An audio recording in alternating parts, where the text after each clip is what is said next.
Hello, ladies and gentlemen. Thank you for tuning in to another episode of LVAD Talks with the LVAD Nation.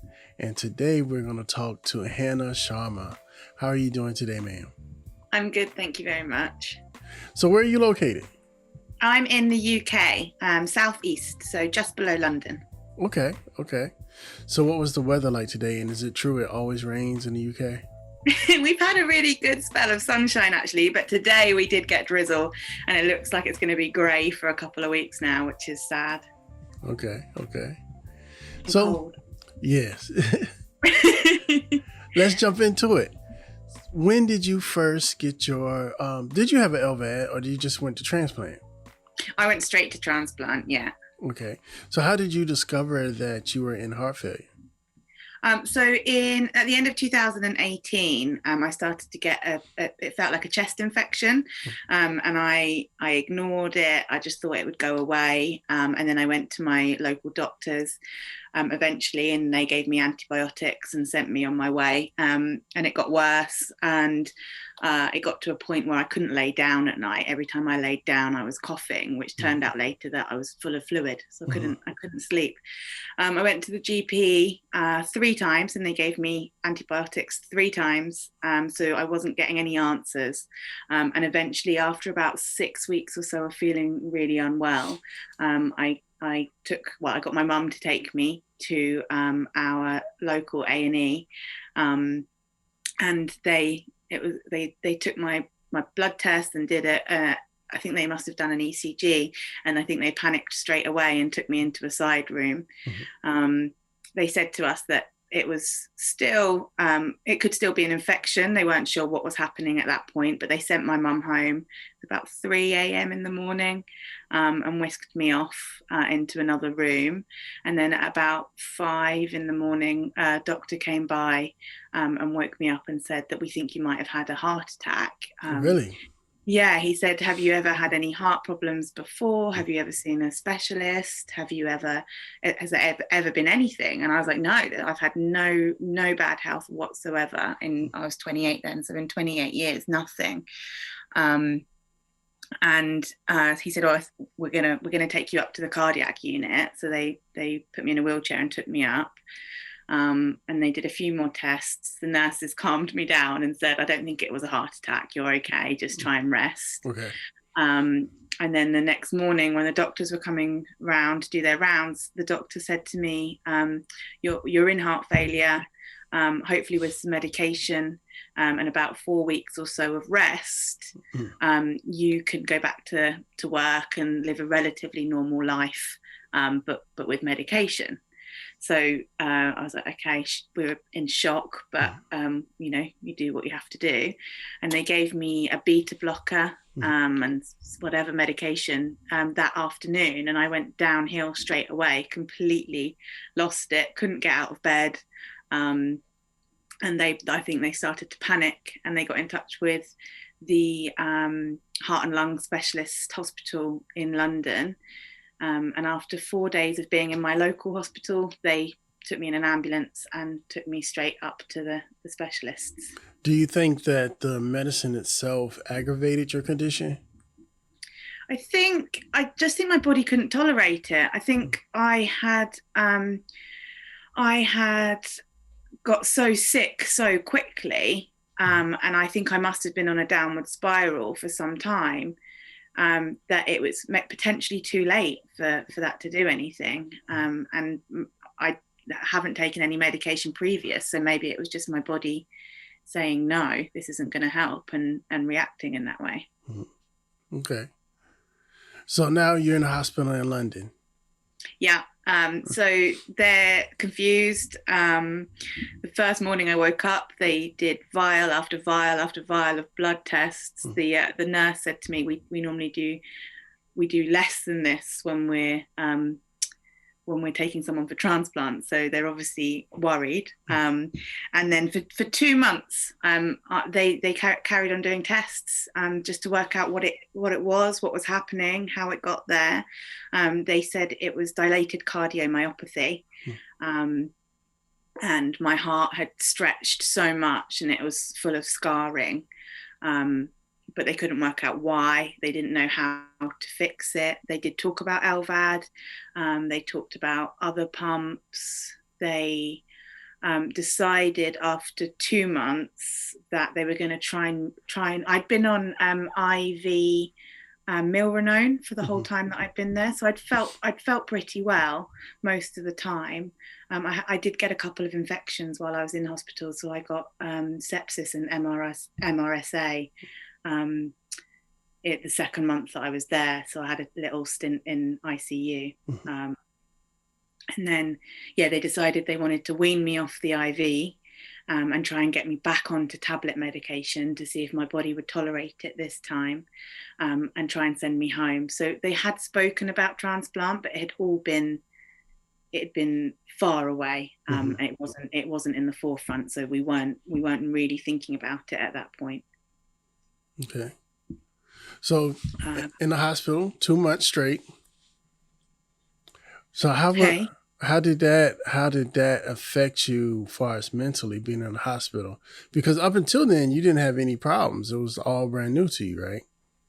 Yeah, I think those first 2 months I was in denial. I think I thought that they were going to come up with something and I'd be fixed and I'd go home and that would be it. So I didn't make any friends in hospital in those first 2 months. I just thought I was going to be there and they were going to fix me and then I was going to go home. And I think that was my way of coping at that point. I had lots of visitors, which was amazing and incredible for my mental health, because it just meant that I saw my friends and my family quite often and kept me occupied. But yeah, it was difficult, but it was one of those, it's one of those things. I think for me, I thought, well, this is happening now. This is my life right now. So we just have to keep going and to keep stay positive to get to the end of it, because there's nothing else that I could do. It was scary. It was, especially the infection days when I was feeling really unwell, that was horrible, because I have no history of that. So I had no idea what to expect. And for the most part, I was really lucky and I had the milrinone pumping the blood around my body. So I felt pretty good and I could get up and walk around and walk, up and down the corridor and whatever. But when I had those sick days, those nauseous days when I couldn't eat and I couldn't get up, it was really horrible. So did you go home after the 2 months, or did you go straight into transplant? So they sent me home. So they weaned me off and they got me on the tablets and they thought, well, let's try this. Let's send you home and see what happens. I had, just before I went, I had an ICD fitted. So a defibrillator, but subcutaneous. It was in the side rather than up here. Okay. So it was the first time I'd had general anesthetic. And the idea was that they'd give me that and then I'd come around and then I could go home after that. It was like a bit of an insurance thing. Like as long as I had that, I could go home and I'd be okay. But I woke up and I had some terrible reaction to either the general anesthetic or the morphine, and I was projectile vomiting. And they were like, we're not going to send you home yet. And then the next day, I still wasn't that great, but they were like, it's up to you. If you're feeling well enough, you can go home. So after 2 months of being in, I was like, yeah, I'm fine. Whatever it takes. Yeah, right. So they did send me home and I felt terrible. I felt awful. And that first week I barely got out of bed. And then after a week I had to come back up to hospital for a clinic appointment for them to check everything. So it's a good kind of couple of hours away. So we left early in the morning and got up to hospital. And they did everything. They did all the blood tests and echo and ECG, and I it's so blurry. I was so unwell. And my consultant saw me in the afternoon, and she said, "Nothing looks good, I'm afraid." She was like, "Your blood work doesn't look good. Your other organs look like they might be starting to falter. You look terrible." I'd even put makeup on to try and make myself look better. And she was like, "You look awful." I was like, "Thanks so much." So she was like, go home again, spend another week at home, and next week we'll bring you in for a right heart catheter procedure. And if that doesn't go well, you'll be staying in, so bring a bag. And we all knew that was it. So I spent a week, felt a bit better. So I spent a week catching up with family and friends and doing what I could do at home. And I packed a bag, and my brother took me up, and I had the procedure, and it was terrible. And they said, "That's it. Sorry, you're staying in." And we knew that meant transplant then, because that was kind of the last option. So it was almost a relief, because I didn't want to feel unwell again. I just couldn't. I remember being in bed that week at home, not being able to do anything. And my mum, I'd gone and stayed with my mum again, and she'd come in and she saw me and she said, "Are you okay?" And I said, "I don't want to feel like this. I don't want this to be my life. I don't want to not be able to get out of bed, 9 out of, or any times out of the day. I want to live." So knowing that transplant was then on the cards and a probable, even though it was such a huge thing, it was almost a relief, because it felt like not a cure, because obviously it's not a cure, but it felt like the right step, and it felt like it meant that I could potentially have a life. Yes. So how long after that did it take? Did you have a long wait before your transplant? So it took them a little while to get me on the list, actually. So they had to do a few bits and pieces. They had to have a few conversations between them, and they had to take me to the dentist, because I had a problem with my teeth, to have all that checked. And there was a problem with transport, so then I had to wait another week. So it was quite extended. And then when I did go on the list, I actually waited 6 weeks. So I had I don't think it happens so much in America from what I've heard, but I had 2 failed calls. So 2 times where they came and told me that they might have a heart for me.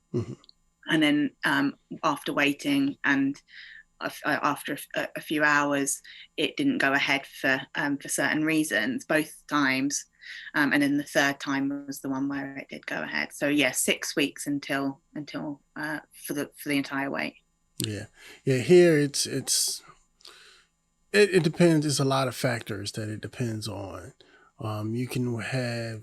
I've had a friend that got one in a few weeks, and then it could take years. Yeah. It's the same here, I suppose. And I know our systems are different, but I was on the urgent list because I had to be in hospital. So I was on the urgent list, and then just above me was the super urgent list, which is where the people that were waiting in intensive care who were really, really unwell, but not so unwell so they can't have it, if you know what I mean. So the whole time you were waiting, were you waiting in the hospital? Yeah, the whole time. So I ended up being in hospital from January until June. Wow. With the 2 weeks in between to go home. Wow. What was that like? It was hard at times. It was hard because it was so far away. So a lot of it was disrupting people. Like, my mum had to carry on working, so she could only come up when she could come up, and even then, like in traffic, it could take 3 hours to get up or more. So it was hard, probably harder for other people coming in and out to visit me. It was hard, but I made some incredible friends who are also on the transplant list, who I'm still in touch with now, and obviously, like, you get to know your nurses and your consultants, and it becomes a bit like a family. It was really nice, and I play Scrabble with the nurses or with my friend who is in the room opposite, and you get a little routine going where you can take a little walk to the cafe or what have you. So it became a normality, not the best kind of normality, but it was one. And you make it work. I was allowed to have a lot of my stuff with me, so I had blankets and cards, and people sent me stuff to do, like painting and drawing and stuff. And like I said, I always had visitors, so I was always quite occupied. Before this, what were you working? Yeah, so I was working in events. I worked for a ticket company that do VIP packages for concerts. Okay. All right. How did they feel about all of this? Well, luckily for me, I was really good friends with them. So I was friends with them before I started working for them. So they were amazing, and they're still really good friends. So I had it a really lucky time with work because they understood and they came and visited and they did everything they could for me. So I was really lucky there. Nice. So so a lot of times we say when you get the call, but you were already in the hospital. Mm-hmm. How does that work? So I think for all the times it was the same. So I had three, and the coordinator would come in and they'd say, okay, we've quite early on in the process, and so we think we've got a heart that's available for you. We want you to stop eating and only drink, little sips of water as the day goes on from now. So you can go nil by mouth. And then it's a waiting game. The first time I did ring home straight away.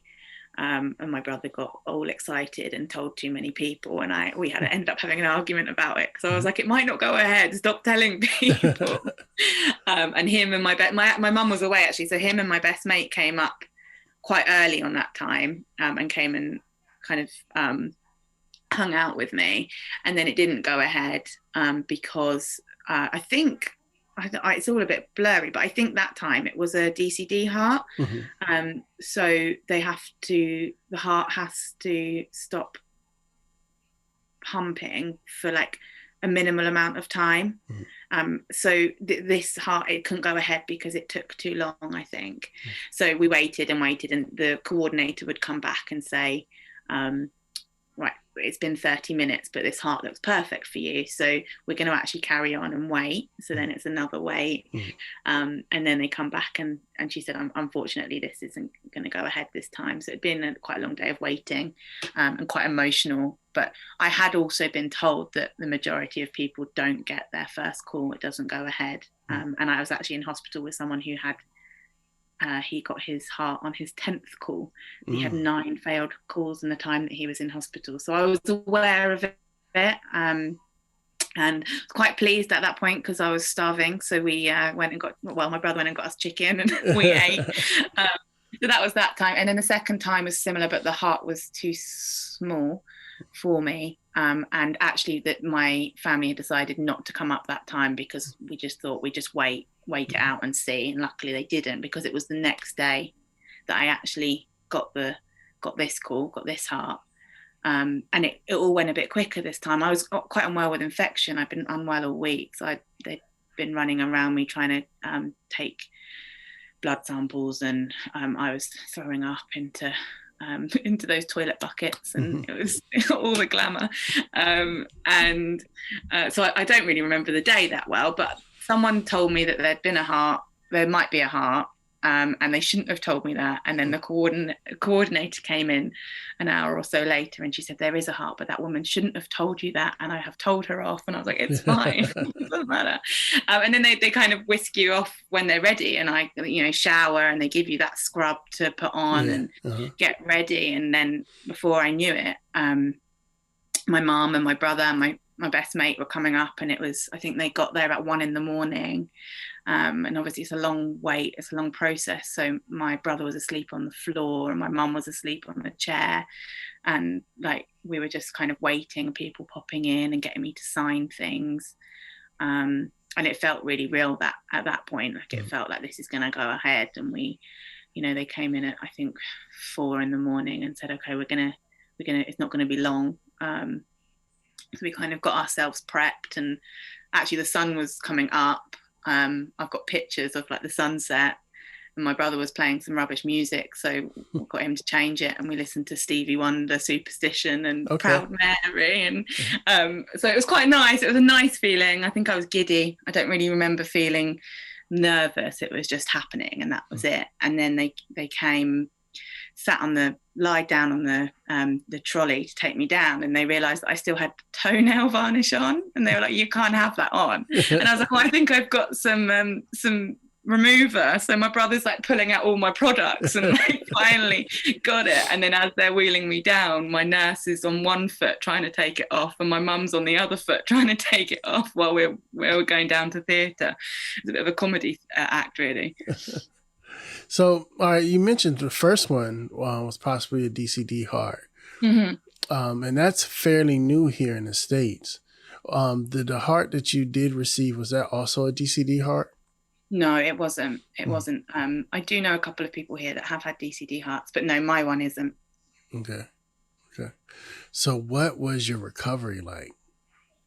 How long was it before you woke up after your surgery?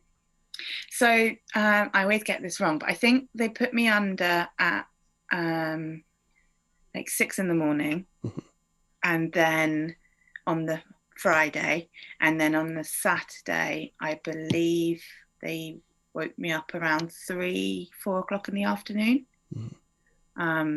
So not long at all, and that was one of my biggest fears. I was worried that there'd be complications or that they couldn't wake me up, and I'd be, that my family would be visiting me for however long, waiting for me to wake up, and that I think my fear was that they'd be in turmoil, kind of waiting. Okay.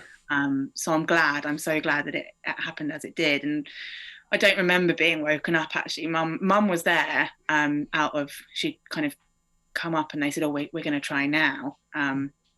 So it was a bit of luck. And apparently I was adamant that I couldn't drink water.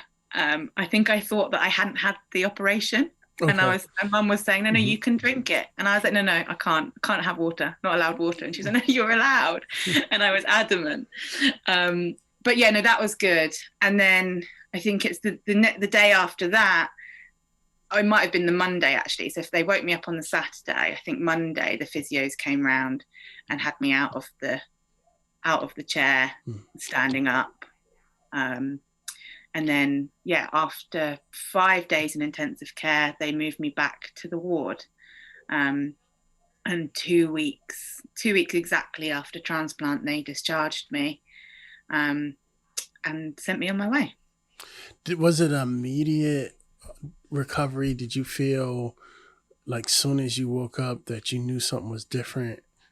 Did it feel like, I'm healed now? Yeah, I think it's a difficult one because I've spoken to people before and they've said, when they've woken up, they could feel their heart and they really felt the difference. But a lot of people go through this and they've been in heart failure for years. And so they don't know, they've forgotten that feeling. Whereas my heart failure was months. And it was amazing. I mean, it's still incredible to me now when I do, and I'm like, oh, it's not my native heart. Like it's incredible. And it was like that, but I don't think it was as much of a difference because it hadn't been that long where I hadn't felt strong. But I did. I was so emotional for those 2 weeks in hospital. I would just cry at anything in good ways. I was just amazed that I was there and that this was happening. And I was probably very high off of all the drugs as well. But yeah, it was like I was writing lists of things I wanted to do. And I was just feeling so grateful that I was there. It was amazing. Yeah. And that's one of the things, like when I got my LVAD, it took a week or two, and then I was like, oh, this is what I'm supposed to be feeling like, because I went so long being sick and not really realizing and kind of going through life that once I had my LVAD, I was like, oh, there's a difference here, Yeah. And do you feel that, it took you 2 weeks to feel that from having hit that? By the time I got home, it took a good 2 weeks. I was still dealing with the incision and all that. Yeah. But once all that and the drugs started wearing off, I can definitely feel a difference. Amazing. Yeah. So I'm trying to get to where you're at now. So what was your after you got home, what was your recovery like? What kind of therapy did you have to go through? So I had cardiac rehab, which was hilarious. I actually loved it. So I had to go down to, it took a while actually. I think waiting lists and what have you. But after, I think maybe 3 months, of being out, I then had to go down to my local hospital and have this cardiac rehab with the physio team. But there's probably 10 of us doing it. I was the youngest there by 35 years, I reckon, maybe more. And they were great. And I was the only one that had a transplant as well. So when someone heard what it was, they'd come and speak to me while we were doing our exercises, and everyone was so amazed. And all of the old people there, they were so sweet, and like turn up in their like Sunday bests, basically, doing their little exercise. But I enjoyed that, and it's quite nerve-wracking when you start exercising afterwards, because I think even now my cardio and everything, I'm getting back on track, but it's worrying how far you can push it, or knowing where your limits are, and especially in those first few months, because your body's been through so much trauma. It's a bit scary to then feel your heart and know that it's but there were nurses and physios going around and checking your heart rate and checking your blood pressure and stuff. So that was good, and it was quite nice to have that as a starting to move again, because it was kind of that it was that help, having that help on hand, and knowing that if anything went wrong, there was someone there. So that was really good.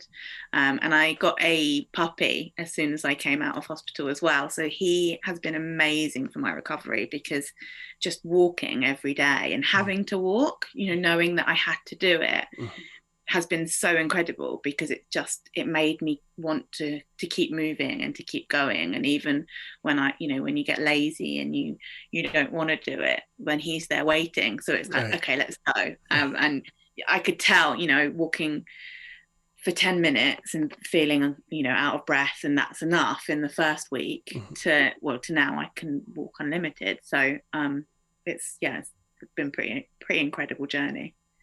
What is your medicine regimen like?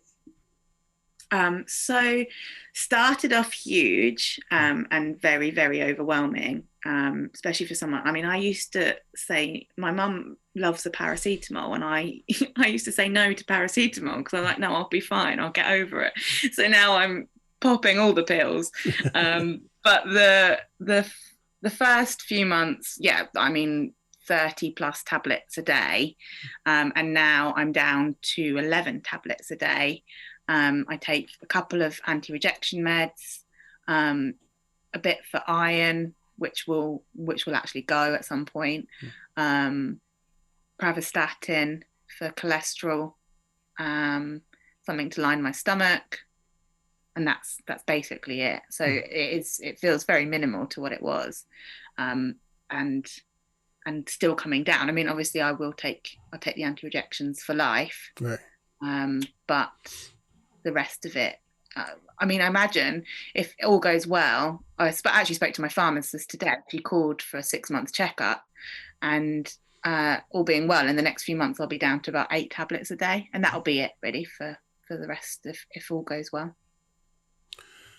All right. So now you're done. You have your heart. What are your plans? To live. I can't wait to get out of this pandemic so that I can start living. I want to travel more. I've traveled a lot. I've been lucky enough to, lucky, yes, but I've also, I took myself on a round the world trip when I was 22. I saved for a year and a half, and then I just went off and traveled and worked, and I just want to go and see more of the world and meet more people and do as much as I can while I can. So that's part of my plan. Travel is a big thing. How long has it been since your transplant? It'll be 2 year in May, so nearly 2 years. Yeah. Okay. Yeah, it still feels. It's still so surreal to me that this has happened, and that I'm having this conversation with you, because it came out of nowhere, and then it happened, and then now you know, we're here talking about it. And I mean, it's a miracle. I'm so grateful to be here. I'm so aware of how close I was to not being here. And that scares me, and I want to make the most of all the time that I have from Yeah, now. me and one of my kids were talking today, and they were like, "Daddy, are you having a good day?" And I was like, "I woke up, so it's a good day." Yeah, breathing. Right. I know I saw someone I hadn't seen for a while the other day, and she said, well, must have been an awful couple of years for you, like with the transplant and the pandemic. I said, well, it is what it is. You know, I'm here, and I'm happy, and I am happy. And she said, well, you're still smiling. And I said, well, what else can you do? If you're not smiling, if you're not enjoying this life, then what's the point? So did it change your outlook on life? I think I've always been quite open-minded and quite live for the day. I have been like that. You know, I took myself traveling. I went by myself. I've lived all over the place, and I've had quite a lot of jobs. I love people, and I love talking, and I love learning. But I think all of that has been accentuated because of this. And I know that, you know, I know that how short life is now. I really do know that. I'm aware of it, and I don't want to let it slip by me. So I think that's where my outlook's changed. I want to do things now, and I want to live now, and you know, I want to live the best way that I possibly can, and I think that's what's changed. It's kind of made it more important for me, and to say yes to things as well. Like things are scary, but I quite like being out of my comfort zone these days. I like putting myself in those scary positions because I know I'm going to learn something from it, and I'm going to get something from it, and someone else might get something from it. So, yeah, it's just about doing things that scare you so that you get somewhere out of it, I think. Yeah. Okay. All right. So if you had someone come to you and say, Hannah, I just found out that I'm in heart failure and I may need a transplant, what advice would you give them?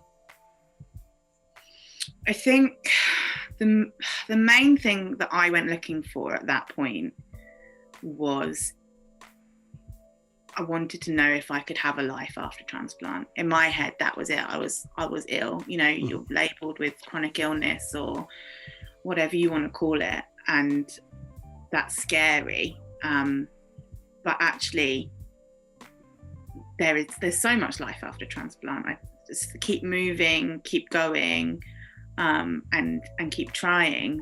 And there's a whole world out there after transplant. Like you can do most things. There's nothing that's really holding me back at the moment. And I think that would be my advice, is that the world is open to you, and that there's so much possibility after transplant. It's not the end of life. Awesome. All right, so this is the point in the show where freestyle. You can say whatever you want to say. Oh. What's on your mind? Put on the spot. What's on my mind? I don't know really. I do feel like I'm on the spot. Freestyle. What's on my mind? I was just prepared for another question. I don't know. I think lessons I've learned from this is that we're all stronger than we think we are. I think quite a few people have said to me post-transplant, or even while I was in hospital, you know, I don't know how you could do this. I could never do this. But I think when you're put in that situation, you rise to the occasion, and you have to be strong because there's no other option. And it's about perseverance, and we all have it. Everyone has it in them to find that strength wherever they need it. And I think that's a massive lesson that I've learned. Awesome. Well, you have had a great journey, and I am happy to have you share it here with us. So how can people get in touch with you? What's your social media if they had questions about transplant? Okay, so I have a blog, which is Travels, Tea and Transplants. And my Instagram for the blog is at travels_tea_transplants. So you can find me there. And there's a link there as well to the blog, so you can read any blog posts that interest you. And obviously, just I'm an open book. So if anyone has any questions, then come and find me. Last question. What kind of tea are you drinking now? Oh, here. I think it'll be cold now. I've got an English breakfast tea with a drop of milk and just about half a sugar. So, okay, now we're gonna veer a little bit. Okay. Why do you guys put milk in your tea? It's so good. I know it is. It's a UK thing, because I don't think even in Europe they don't necessarily do that. I don't know where it comes from. I love it. I couldn't have it without milk. You have to have tea with milk. I think it depends. If you have a herbal tea, no milk in those. But in an English breakfast tea, it has to have milk. All right, I'm gonna try that next time I go to Panera too. Yeah, but just a drop, and you have to make sure that the tea bag's been in there long enough so it's strong. All right, I'm gonna take you the professional. I'm gonna take everybody. I love tea. Well, I definitely got to stop on my map when I finally get my transplant and start traveling again. And when you come traveling, you're more than welcome to come over here when you hit the States. Oh, I'd love to come and find you. I definitely will. Thank you. And we're on the East Coast. We got beaches and everything. Amazing. Where are you? I'm in Virginia Beach. Well, Hampton is the city I live in, but it's the Virginia Beach area. Virginia Beach, Norfolk. We actually got a city. We share cities. We have a Portsmouth here, like you guys have a Portsmouth there. Oh, amazing. Yeah. I'll come and find you when I'm back in America. Awesome. I'm gonna hold you up to it. You can show me how to properly drink my tea. I'll bring up a little pack of English breakfast tea from here. That would be awesome. Yes. We'll do it. All right, ladies and gentlemen, thank you for listening to this episode of LVAD Talk. I'm your host, Shawn. We were speaking with Hannah Sharma, and we hope you have a good day, and we are out.